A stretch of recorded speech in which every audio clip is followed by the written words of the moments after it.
Hello, welcome to the jungle. This is the internet dads with Spen Doggy Dog and Raw Dog, as I like to call you. Yeah, this is the jungle. My house is the jungle at the moment. It's the Wild West, man, and it's all because of a 7-month-old called Pandora. She's terrorising me, man. Instead of a panda in the jungle, you've got a Pandora in the jungle. Everything's changed since I last saw you. I think I was on quite good form. Are you on cloud nine? No. I'm in the trenches now, and it's all her fault. Isn't that interesting how clouds are considered good and trenches are considered bad? There's a lot of height difference there. You've gone from high to low. Yeah, I mean, a trench is definitely bad. World War I connotations. Trench is You don't want to bad. be on a Somme. No. But I kind of am. Really, bad? I'm living in a modern day version of the Somme. You're never in the middle, are you? You're never just okay. Right. No, I don't think kids operate like that. I think that's what it is. Kids seem to have an impact on my life that makes things like amazing. Because when it's easy and when things are going well, I'm never more happy than when surrounded by my young children in my house and like it's just the best. Yeah. But then when it's bad, mate, it's terrible. Like, do you know, I was fantasizing about getting run over on my way here. I'm serious. I was like, not dead. I'm not saying dead. It's a bit of time in hospital just to rest. Even just a night. Just fucking leave me alone, please. But that polarization of your emotional state could be a Rory thing rather than a kid's thing, couldn't it? It could be that you as a man are never in the middle. Does it chime with you at all? Do you feel what I'm saying? Do you ever just have moments with your kids where you're just like, I just can't? I personally, I don't know if I am a normal person. No, Clearly I'm not. I can answer that. But I personally feel more like my mental state is not impacted by my kids. Like I could be in a bad mood around the kids, but it won't be because something they did. It'd be more like the opposite. Like if they're really in a bad mood one day or they're being aggy, the difference in how I will react to that is completely dependent on what's going on elsewhere in my life, like with work and stress levels and things. So I can actually be really good doing it when the environment's gone crazy and it's trenches. I can be really good in that environment, right? But I can also be awful, and it's never because of them. No, I'm a flower. I'm delicate. I need to be protected and preserved and nurtured, and nobody's doing that for me at the moment. Nobody cares. I'm the least important person in my house, rightly so. But I am the least important person, and outside the house, and outside. No, but it's bad. And do you know what? I'm slightly. I've always celebrated my wife for her dedication to the children. Like she is an amazing mother, flawless mother. But her dedication and her love is causing problems because she won't sleep train. Like I've had enough, man. Okay. I've had enough. She won't just leave them to I'm like, Pandora no, something's to got to change here. Yeah. Because Pandora's basically waking up every 45 minutes demanding milk that she doesn't need. A lesson needs to be taught. But Victoria thinks I'm insane. She's like, you obviously don't sleep train an 8-month-old. No, some people definitely do. I do. I mean, when Robbie Knox was in it, he was talking about them sleeping like a dream from 6 weeks. Yeah, he's just showing off. I mean, I was on the training today with Alex and our baby because they've gone into town for something. And we were talking about, because our youngest is now like 18, not quite 18 months, but nearly, right? And he's sleeping pretty solidly. Goes down like a dream at about 6 o'clock, 7 o'clock. And sleeps solidly to like 10, 11, but past 11 he's a nightmare. He's up constantly, right? And ours go-to method is just put him on the boobs, right? And then give him a bit of milk. But our oldest came off breast milk like way before this, right? And I'm saying to Al, like, why are you still doing this? Because this isn't what we did before. And we actually, after we got through the hard bit with our eldest, he slept quite well, and he always has, really. And she's like, I'm just so tired and it's so easy. And I'm like, and it's easy for me to say, I know, but I'm sort of like, to do something good, you have to do something hard first. Like everything in life, right? You have a little bit of pain for longer. You've got to go through the giving him either nothing or not your breast milk to get him off that, or else you're going to keep doing it. Our oldest was way off it by now. And I think that's partly because of it. So it's funny because we're on our second kid. You'd think that, we'd be perfecting it. But actually, if anything, it's like we're doing it differently and it worked well before. Yeah, mate, I just don't know. I think, I don't know what I'm talking about, but I think Alex is getting it wrong. I also think my own wife is getting it wrong. You've got to say there's no more boobs for you. Well, last night... You've got to. Last night he kicked off a bit, and after comforting him once, the second and third time, she went no, go back to sleep, left him to cry for a bit, and then he's settled, and she's like, I think it's turning of a page. She's now... I think with Al, maybe what's going on a little bit is we've been having these discussions a lot about whether we're going to have a third or not. And because it's like, it's looking like we might not, I think she's really not consciously, I know, but she's trying to hold on to, this is my baby. Yeah. And once he's not, and he's already, by the way, he's walking and talking now. So he's not a baby. Not a baby. He's a toddler. Yeah. But maybe she's babying him a bit Yeah. because she's like, I didn't get to baby anyone after It's this. interesting, isn't it? Because you've had, you know, the way that I had two. Two, I think, is very much closes the family off. With two, nobody necessarily expects you to have another one. When you have none or one, people perennially ask the question that I believe can be quite rude. People really get it wrong, and people are not tactful at all.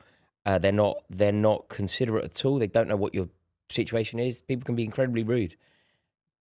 But when you've had one, and we had one for 5 years before Victoria got pregnant, and to be totally honest, I didn't really want another one. No. But everybody would always ask the question, are you going to have another? Are you going to have another? Yeah. But once you've had two, you don't... Nobody asks you unless you're like us, though, 2 girls, 2 boys, there's always that, you try for a little hat trick, Possibly, but do you know the age gap that we've got? It kind of means that you're never going to, because you've just got out. So Clementine has just gone to school. You've just got out of the baby phase, and then you've gone straight back in. And then by the time it would be time to go back in, obviously by that point it's over. Well, by that point, I'll have a kid in secondary school, obviously. Yeah. Whereas with you, because yours are close together, you could, in theory, do it in 4 years, 5 years. I mean, this is the tempting thing, because I'll admit, and I've said this before in here, like, my relationship with my youngest now is coming alive. Like, he's now rambunctious. He's like, we've got this punching bag for my oldest because he loves fighting, but my youngest is putting the gloves on and like, he's obviously reading Your youngest will be harder. From my experience, from what I understand about siblings and where I live, I've got some friends of mine who have a very, very lively toddler. The toddler little girl is way harder than the 5-year-old. There's a 5-year-old and an 18-month-old. The 18-month-old has her over. A lot of times, the youngest, whether it's 1 kid, 2 kids, 3 kids, 4 kids, whatever, everyone has their challenges in the sibling rivalry, but the youngest benefits a lot from watching, and you just see how much faster he's developing because he's got his brother to look at. Yeah. But Saunders used to beat you up. No, this is the thing. I would say personally, our family breaks all these rules, because I've noticed in other families, often, for example, the youngest child is the best sportsman. Yeah. Because it's like playing up a year. With the older siblings. Yeah. But my older brother's the best sportsman in our family. Right. You know, and there's like various other things. But also Saunders sort of zigged when we zagged. Like, he didn't follow us, and he did music and he did other things. He's got his own sort of skills, which are really, really good. But generally speaking, I find that if you had 3 siblings and they're all in the same things, interested, I think the youngest can be the powerful one. But because he's come alive now, and I'm not a baby dad. Like, I'm really good with toddlers and up, but other than that, it's not really my forte. So I'm like, oh, this is great. I feel like I've got 2 kids now. Do you know what I mean? It sounds a bit horrible, but I actually can take them both out, and don't worry, I'll handle this. I'm not. I would love to have a third in many ways. If you could guarantee me a girl, I would shake your hand now and do it. 3 boys. I'm one of 3 boys. It's a handful, but I also am quite excited about not being in the baby stage anymore. I think it's so easy for the fella to go, I want a third. Like, in theory, the bloke in most relationships can go, I'd have 4. Of course you would. Of course you would, mate. You're not pregnant, are you? You're not dealing with the issues of pregnancy. If I put my foot down, though, Al would happily have a third. She's not. She's like on the fence, and I could lean her either way by being strongly. Do you know what I feel like happens here, though, from my experience? This isn't necessarily about your situation, but from every experience that I've had with my mates, whatever, and myself, in fact, I talk only about myself here. Whatever the girl wants in the relationship, whatever the wife or partner wants, that's what will happen. Yeah. From basically all of I've got 2 children. I didn't want a second. I adore my second. But at the time, I was so. But aren't you happy that you did? Yeah, absolutely. Absolutely. I wouldn't change it now. But needed that. I didn't want one. Victoria did, and we had one. Yeah. There you go. And the second as well. And that's the story. Yeah. That's how it kind of pans out. Well, before we crack on with the rest of the episode, you might notice an addition to our set here. And I've got some good news for you, Rory. This is exceptional, by the way. But first of all, I just want to shout out VX3, who are #United, my football team's kit providers, because this is the first time in 10 years of being a football club that we've ever had baby kits available. This is the youngest one, 0 to 6 months. We're doing all the way through. This isn't an advert. It's actually the opposite. because the guys at VX3 have offered us a discount code for anyone that wants to purchase one of these. The code is ID20, and it gets you 20% off at checkout. If you were to purchase a baby grow, whatever you want to call it, it's got the shorts as well. It's essentially full kit without the socks, but babies don't really wear socks these days. No. But yeah, I love that. Mate, I love it. I think it's absolutely fantastic.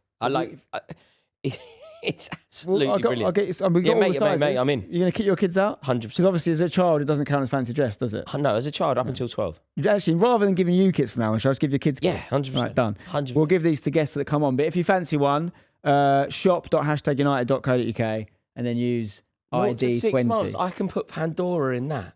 That is hilarious. Yeah, she'll probably size up now, isn't she? Nah, she's a tiny little thing. She's like me.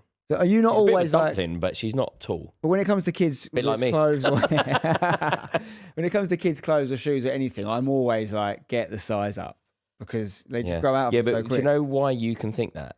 Because you're actually a deceptively tall man. Yeah, I don't sit tall. No, you are a tall man, aren't you? Well, I'm 6 foot. Yeah, six foot's tall, isn't it? Yeah, I 6 think foot it's is the above cut average. off as tall. Yeah, I think so. Unless you're in Holland, in which case you're probably quite short. Yeah. But or Alex's family. I'm very short in Alex's family. 6 foot, I believe, is tall. So you can always go, I'm going to buy a size up. I always have to buy the size down. You get to 6 months, you go, it might not get bigger from here. That's it. Yeah. She could, the stuff that's like 3 to 6 months. Yeah. I get a year's worth of wear out of that. That is funny. It's very true. Sorry, yeah, ID20 if you want to use it. But we'll give them to people that come on the show. But I've got a new bit of information for you. Tell me. We have officially started a new sport in the family. And when I say we, I mean my boy. Fencing. No, not fencing. Rugby. Yes. You're not far off. Oh, did I get it right? No, you got it right. Ah. So basically, I think it's interesting how I came to this because I enjoy rugby. I played rugby a little bit at uni. It's not my first, second or third favourite sport by any means. But this is the first sport I would say that I've looked at my boy and I've just sort of added together his various attributes and gone, I think I know the sport for you, right? Because football, obviously, he had no choice. He was going to try football and he doesn't mind it, but he's not football mad. So we've actually paused that for now and that's absolutely fine. Jiu-jitsu, again, he had no choice. I wanted to take him to it, get him involved. He has enjoyed it. What happens, I think, because a lot of kids don't start sport until they're older, right? And these classes that we're doing, whether it's football, jiu-jitsu, whatever, they're not really the sport. They're like very basic drills, but after you do a few classes of them, you've basically completed the class because they're not actually playing the game or actually fighting in jiu-jitsu or actually playing a game of football. So he gets bored of them, to be honest, quite easily because he's quite, once he's told him something once, he's like, yeah, stop teaching me now. Like, leave me alone. So we've paused jiu-jitsu as well because he's been a bit naughty at jiu-jitsu. We're going to go back. When he turns 5, all the classes go up. So he'll be with like the 7-year-olds. Yeah. It might be more challenging for him. So we're going to go back to jiu-jitsu at 5. We're going to go back to football at 5. In the meantime, I was like, well, what else can we do? He wants to do Kung Fu because he loves, like I said before, he loves fighting. Shifu, innit? And he's watched Kung Fu Panda and he's like, cool. And it's down the road. So he's starting Kung Fu on Monday. But I was looking at him and he loves running, this kid. He loves running. He is a bit boisterous. He likes a bit of a ruck, right? And I'm like, he always wants to pick the ball up when he plays football as well. I'm just looking at him and go, talk to me about rugby. He's like, tell me more. I'm like, okay, rugby is a bit like football, but you can jump on people. You can bring them to the ground and you can use your hands. He's like, sign me up. So I take him to rugby first session. And I have to say, very early days, but of all the things I've taken him to, this is like by far the most like quickly he's taken to it and just loved it. And Brilliant. Was, by the way, decent. Really? What is he? Is he like a Bill Beaumont or a Jason Robinson? I mean, if I was to guess now, I think he could end up being like dare I say, Johnny Wilkinson. Okay. I think he's got a bit of both. Because he's probably going to be quicker than he is going to be massive, but he wants to get stuck in, so Right. either it's a centre or a fly half or whatever, we'll see what his technique's like. We're not, it's not playing games of rugby at this point, it's drills again, but when they were doing, because it's all tag as well, there's no contact until you're like 7 or 8. With the little tag things you take off, at the end they do a thing, no one could get it off him. Really? He was evading challenges, the only kid that no one got one off. The kids were literally stopping and going, really? Because they couldn't catch him. He was just like darting around everyone. He loved it. And I was like, Brilliant. okay, we've got something Mate, to you've work done well on. there. I think you deserve some credit. Well, we'll see. We won't. You do deserve the credit because what you've done is, rather than going, I like football, therefore you like football, you've actually looked at his skill set, his personality, and gone, this might be the one for you, let's try it. And it seems to be working. Yeah, we'll give it... Good parenting. Hopefully, mate. We'll give it a bit longer. But it's the one that he was smiling on his face the whole time, came off as like, when we were doing that again, I wouldn't say Nice crowds, nice nice guys, nice dads. Yeah. I find in general, right, and I find the same with jiu-jitsu. When you've grown up and been around football as much as I have, as you have as well. Everyone else is nice. Well, no, it's like football is so broad, right? So like basically every family has a kid that plays football, and like so you have a very varied selection of people you might come across in football. Like you have certain traits that might be generic, but generally like it's a cross section of society, really. Football. When you go into more niche sports, and let's face it, jiu-jitsu is a very niche.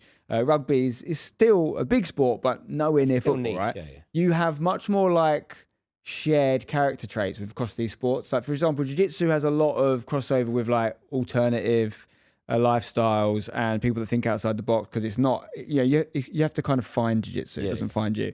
And then with rugby, typically it's more middle class. Maybe more middle class, maybe, but also like I was thinking more. What's the phrase they would say? Football is a game for gentlemen.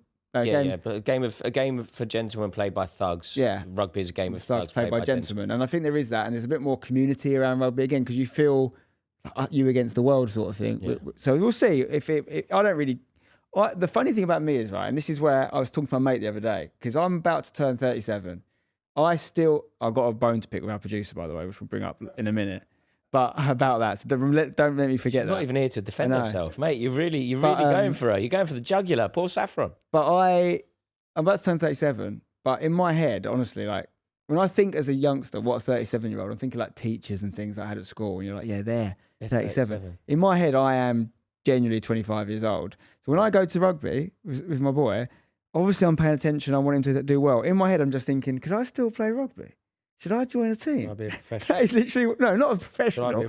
But I'm not going there like I have accepted that I am now a dad and all I do is take them to sport. But you're right. I go there and I'm like, I might join a rugby team. No, but you have to do this.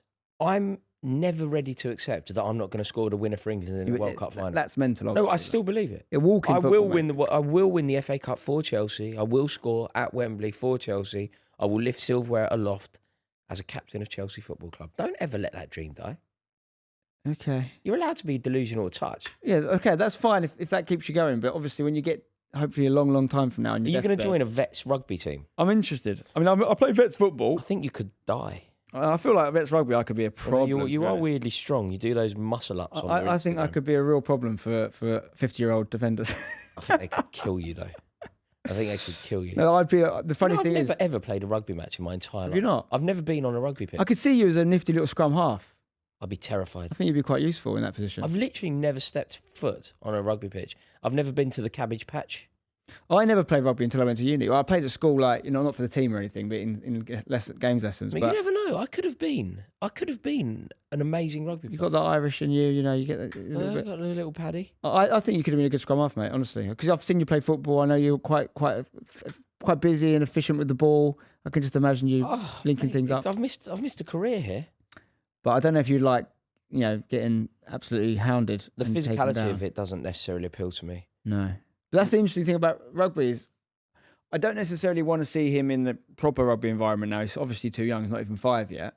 But I am quite eager, and maybe I need to rein it in myself a little bit, to get him in an actual game environment. Not to win. I don't care about winning the game. That's way too early for that. But like, I've seen enough of him like dribbling a ball around a cone now. I want to see him tackle a kid and score a goal. No, I agree with that. You know what I mean? And it seems to, I've looked into it, whether it's kung fu, football, all these things, they don't seem to get going immediately until like 6 or 7. Do you know what I think will happen though? I think you're only a year away from it. Suddenly, so Clementine's in year 2, which I appreciate is significantly older, but in the blink of an eye, in year 2, everything is serious. Yeah. There's competitiveness. Yeah. There's winners and there's losers. It's suddenly very serious. Yeah, he's reception, but football starts year 1 at his school. Yeah, he'll definitely get involved. They've gone from reception. There was none of that. There was absolutely none of it. By year 2, it's like, yeah, I'm faster than this girl. This other girl's really intelligent. This girl is a better orator than me. This girl's amazing at maths. Yeah, it's mad, there's suddenly a hierarchy. But before I forget, let's go back to my bone to pick with Saffron, our producer. Yeah, he isn't here, fine, but she's ill actually today, so I hope you feel better, Saffron. But, right. What's she done? I don't know if any of our audience picked up on this. So, obviously, we had Casey Barker on the pod recently, okay? Yeah. And in that clip... Oh, yeah.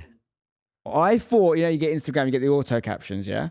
So, there's a quote that I say to him, because he had a heart attack at 27. If you haven't watched that episode, you should go back and watch it. Fascinating guy, fascinating life already, and he's only 30. But at 27, he has a heart attack. And I'm talking about that. And I say something like, you know, it's amazing at 27 you had a heart attack, because from the outside, and I sort of mumbled my words a bit, and the captions say, from the outside, as I'm 48, that's what the captions say, right?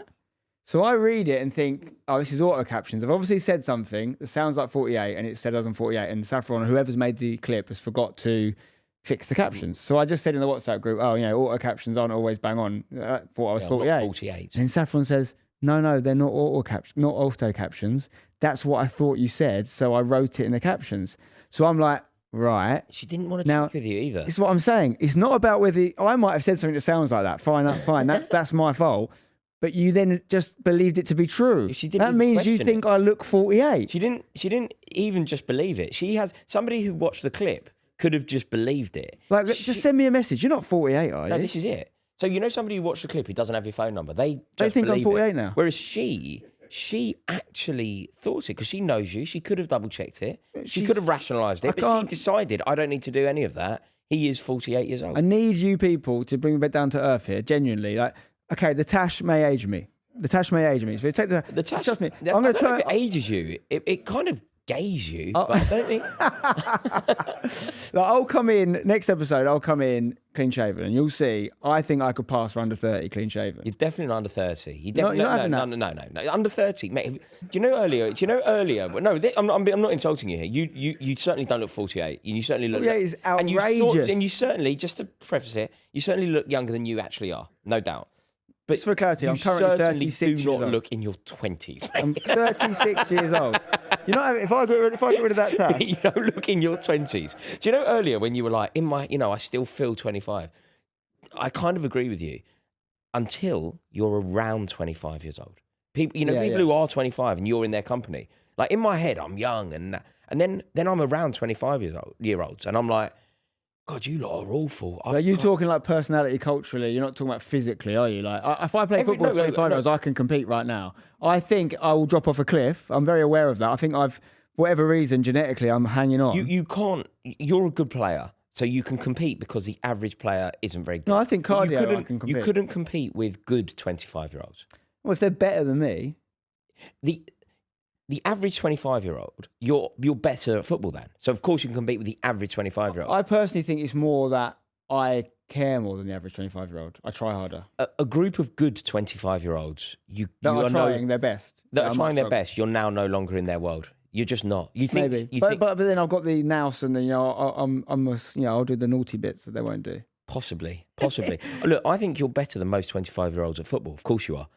But the 25-year-olds that are good, you're just I'm not talking about them. I'm talking about the rubbish ones. Yeah, the rubbish ones. The ones who just don't. I'm talking really not really about technical football. I'm talking about purely physical, cardiovascular. No, not even winning a game. Really, just being able to run. Do you know when I go and play football with not like so many pro players? Yeah, I try harder than most of them. Yeah, and I run longer than most. Do you know when I realised? I think that will drop off a cliff. I had a sort of epiphany moment.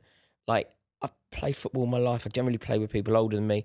In a really nothing football match, like a real throwaway football match, I ended up playing against Theo Baker, Reeve, Tom Garrett, who's a masterful footballer, really brilliant player.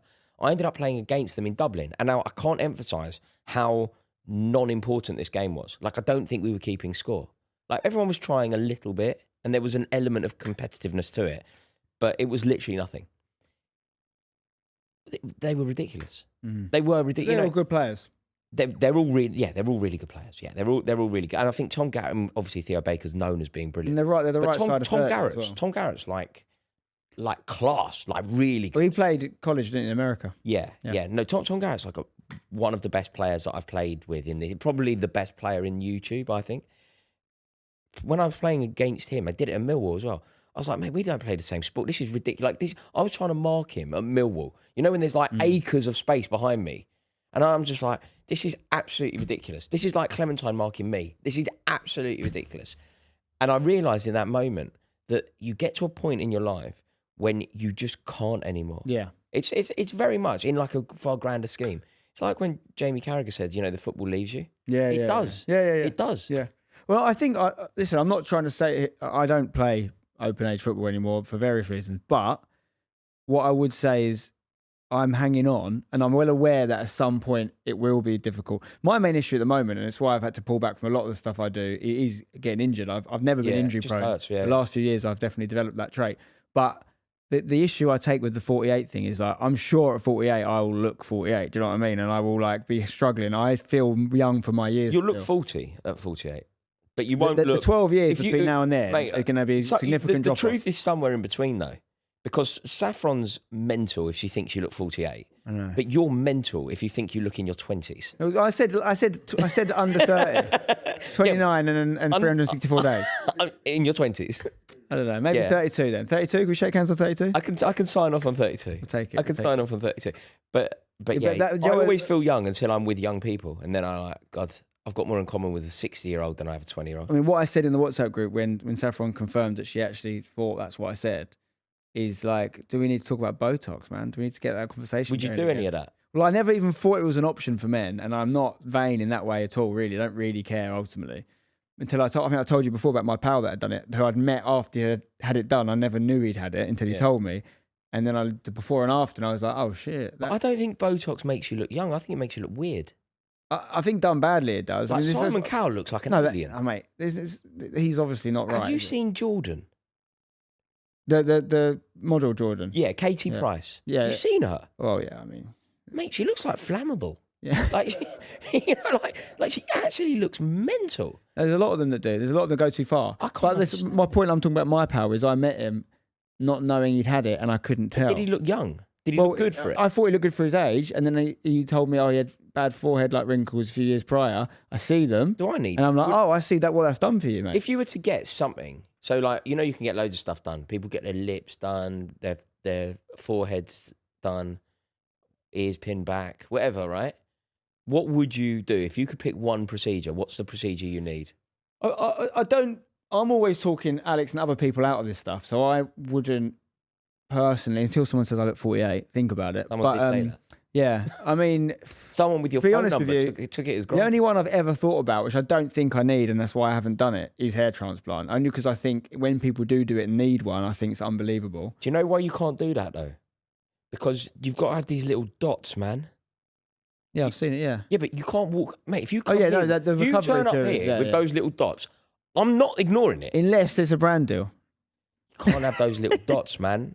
These are the sort of sponsors we should be getting on here as we get older. We got I need erectile dysfunction, not for me, but for the audience. You definitely I need hair transplants. Is there such a procedure where they can get rid of bags under your eyes? Can you like dye your skin under your eyes? I've not noticed any on you though, really. Are you joking? I've never thought about that. Do you know what someone wrote in one of the comments on my videos? And I thought it was quite hurtful, but also incredibly accurate and funny. So I did a video one morning, and he was correct. You hadn't woken up properly. I look bad, yeah. That's bad. And do you know what he wrote? He wrote, this guy's eyes look like piss holes in the snow. Cool, that's and creative. I was like, that's incredibly cutting, really accurate, hurtful, but absolutely fantastic. Wonderful use of language and description. I admire it. He's a man after your own heart. Piss holes in the snow. I know, that hurts when they're not only accurate but eloquent. Yeah. Yeah, I've got to take my hat off to the guy.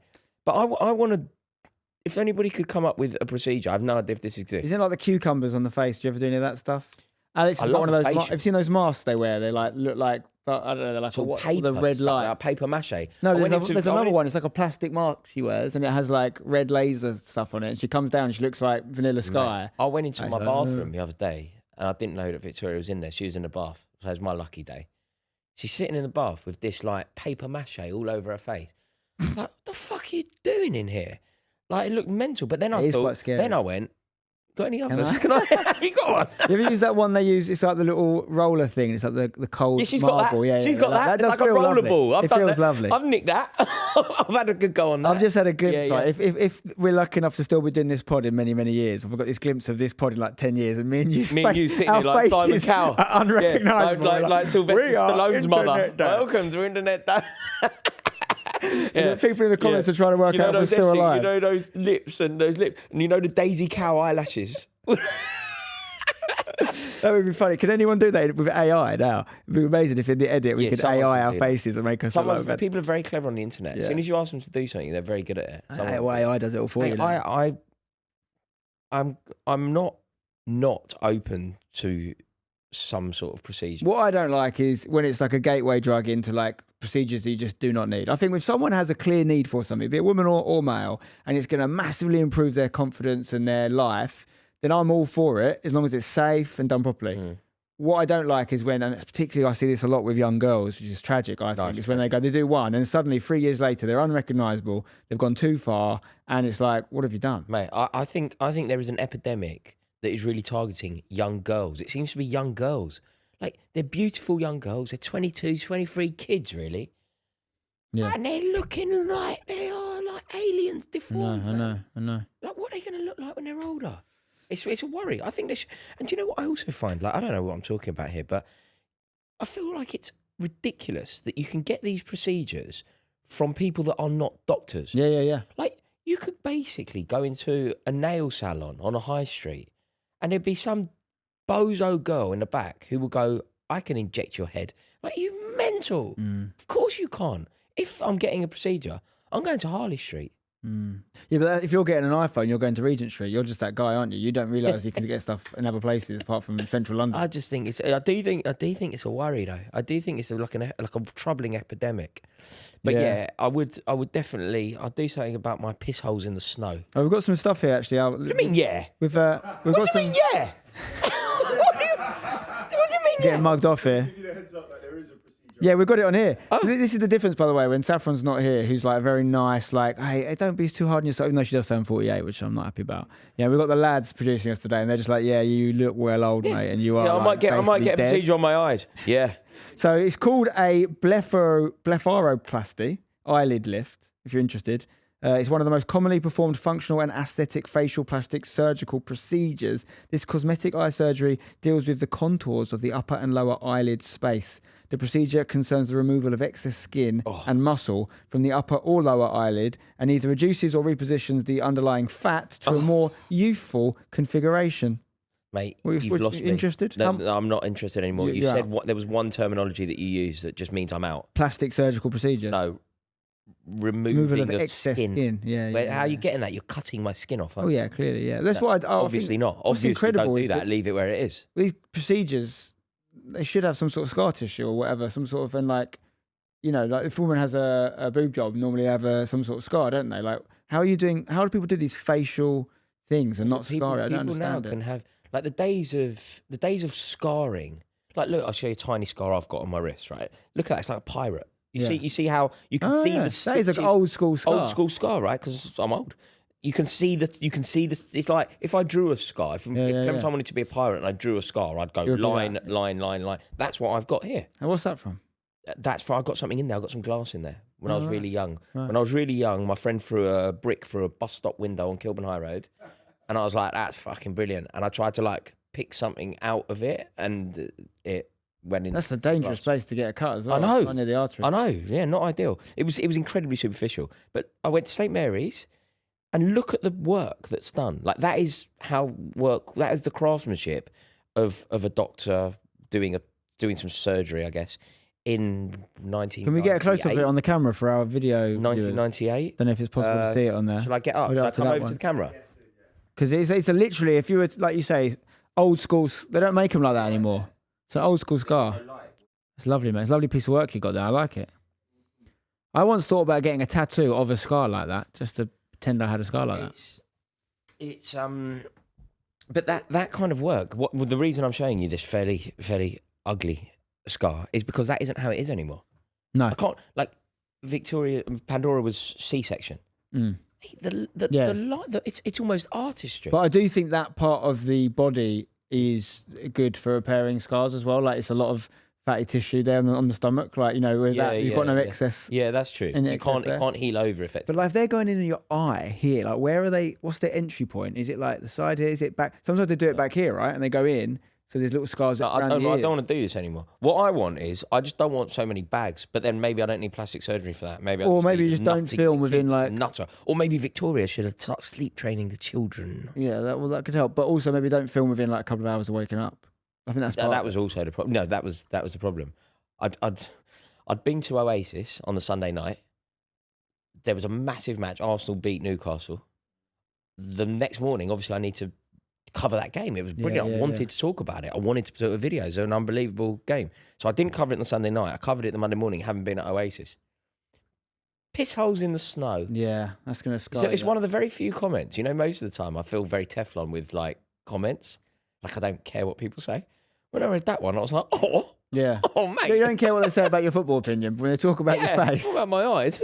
I mean, yeah, it's tough. I need to talk to you about Oasis, actually. But what I was thinking when you're saying that is like, I've often thought this, and you'll, I think, resonate with this as someone who came up in like acting and all that world is, like YouTubers, unless you really go the extra mile, and there's a couple of people I know that definitely do this, but YouTubers, if there's one thing that we don't have, I'm talking like my generation of YouTube, who's just filming themselves in their bedroom, no production team, whatever, is we're constantly being compared to people on TV who've got loads of makeup on. Yeah. Do you know what I mean? Like people on TV, anyone that you know from TV, any pundit, if it's football world or outside of football, TV presenter, whatever, you don't actually ever see what they really look like. And like if we go on TV shows and things, they'll put makeup on us. I've done lots of things with makeup on, but then I've done lots of stuff when I've probably rolled out of bed and done something at home as well. And we're basically showing the more true version of ourselves. But do you know what I would say is even more, not damaging? I think it's good, actually. I think it's a really good thing. But when you said like doing it in your bedroom, it's almost better if you're not going to have the production team. Doing it in your bedroom is better than doing what we're doing here. So in your bedroom, exactly. Yeah. What we've got TV production. We've got TV production in terms of the production values, in terms of the quality of the camera, in terms of the entire setup. This is as good as a Channel 4 production. Yeah. So it is very unforgiving. Mm. What we're saying, are we trying to get no makeup department? Trying to get makeup on, but no makeup department. Only the internet does need a makeup department. Maybe I need a brand deal with a plastic surgeon. Do I want that? But it makes you. It's funny though, and I don't mean this in a horrible way at all. But sometimes when you meet, say, TV celebrities or presenters or whatever, and you see them without makeup on, it's quite shocking. Yeah, because you realise you've never really seen what they walk around looking like. Yeah.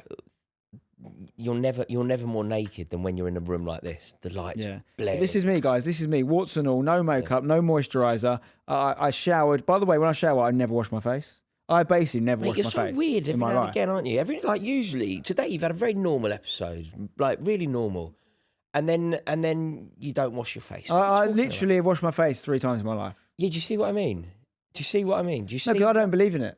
Yeah, I know. This is like not believing in sun cream and stuff. I am trying to be very low chemicals, and my personal hunch based on zero science, so don't call me this pseudoscience or like whatever, I'm admitting there's no science behind this that I know of.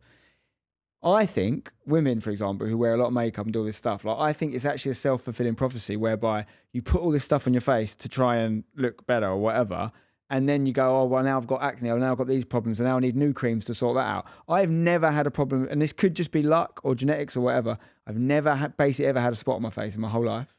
I've never had anything, and I never wash my face. Off your head. Have you? You are off your head. Have you? Does my face smell? No. Does it look like it's dirty? No. When I say wash my face, I have water on there, loads of water. Just like by if I wash my hair, wash your shampoo. Maybe the shampoo's doing a little bit of excess. Do you? Never scrub it. Do you never moisturise?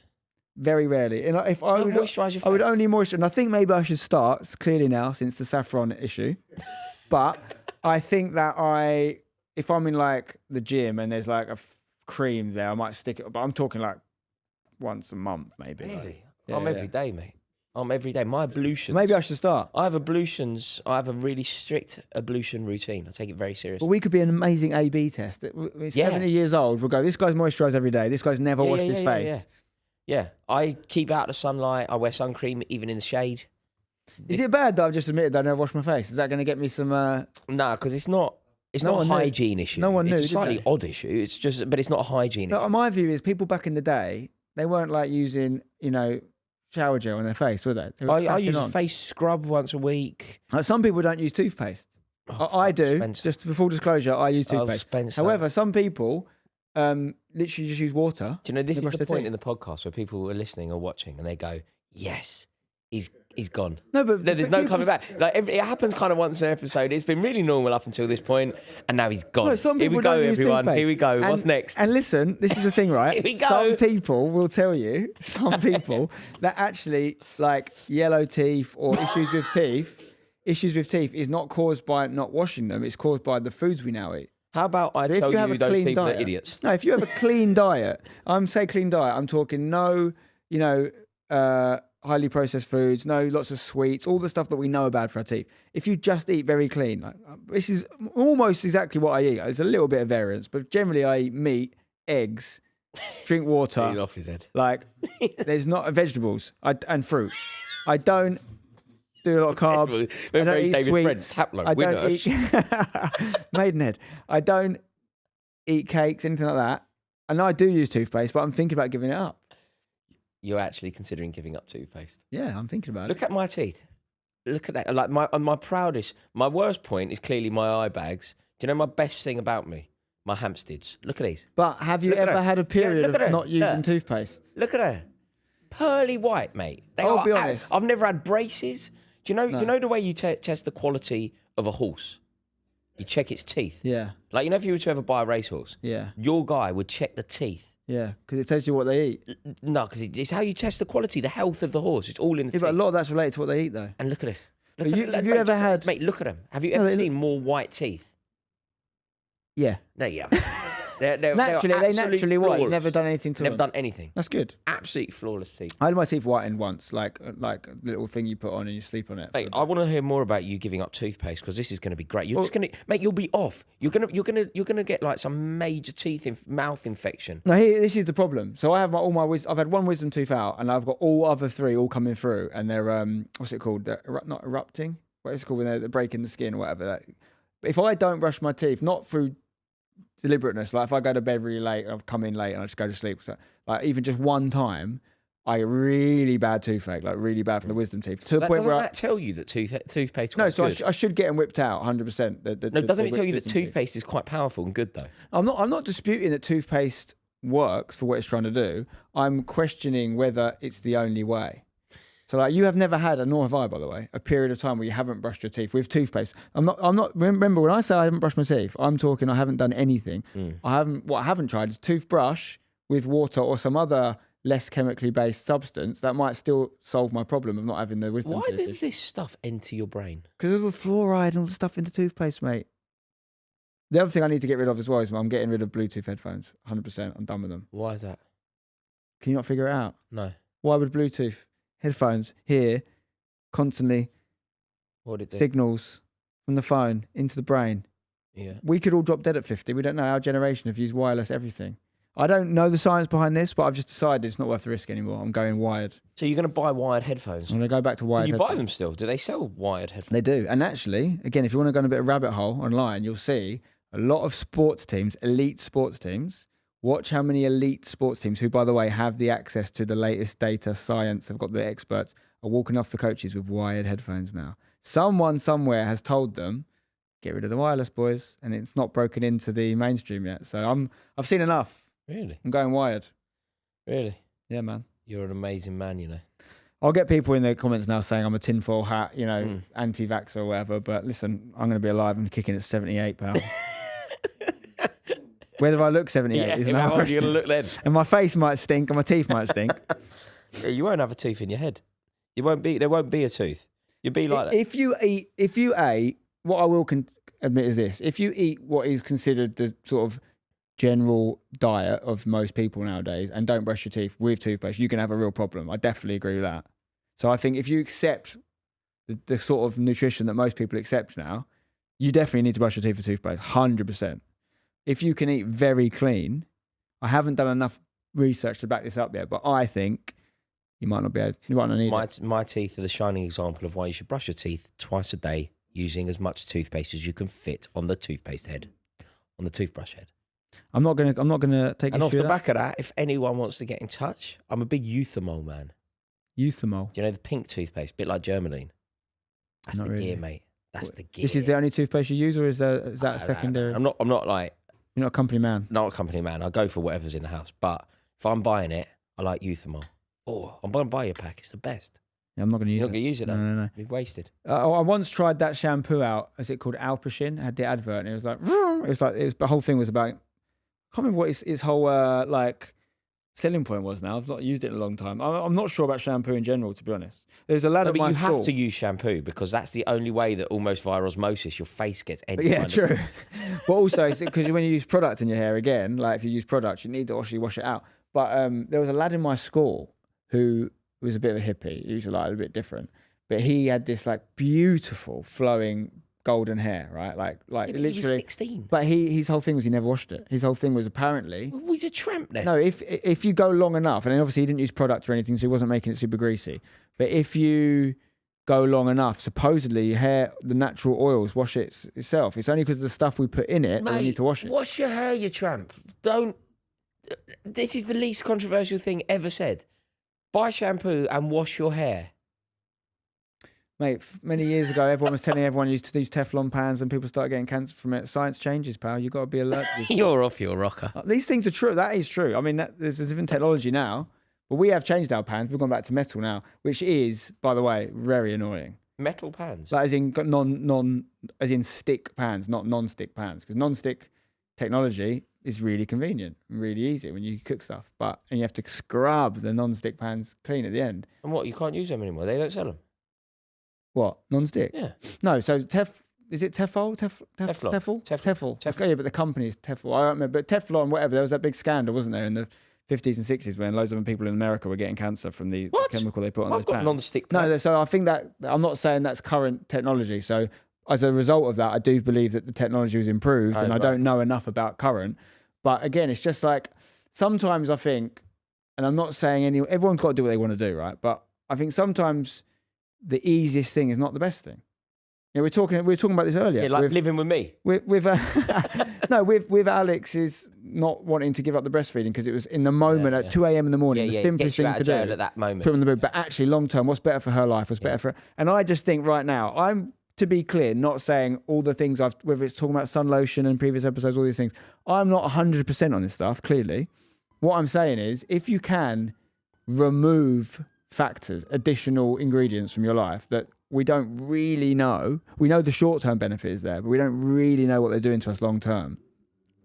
Then remove it, in my opinion, because it's less risk. You know, the other big thing I think that society is dangerously doing nowadays is like, let's take food, for example, right? Let's say there's a food that we ate when we were kids that our parents took us to eat. You know, whether it's a fast food chain or it's a product you buy in the shop.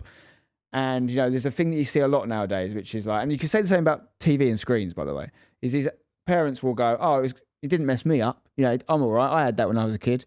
No, you didn't.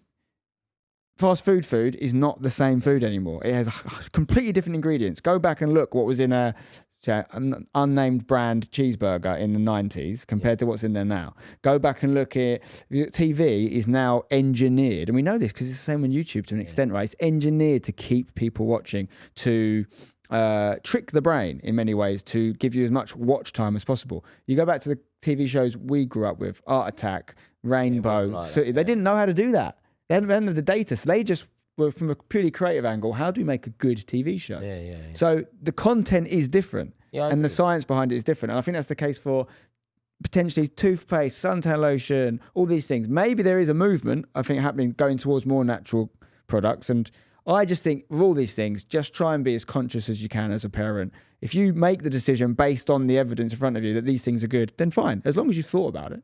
But to not think about it is dangerous. You're the best. That's what I'll end today's sermon on. But enjoyable as ever, Rory. An honour. I love that. I love that now. Like, I know you so well that I can kind of see the moment. I was like, here we go. He's gone. It's basically when you get me interested, talking about something that I'm truly interested in, it's quite hard to stop the train. No, it's mate, weirdly, a lot of what you said, particularly in that final bit, I do agree with. I do think that there's a problem with social media. I do think there's a problem with various companies trying to keep people watching, hooking people in, hooking them in young.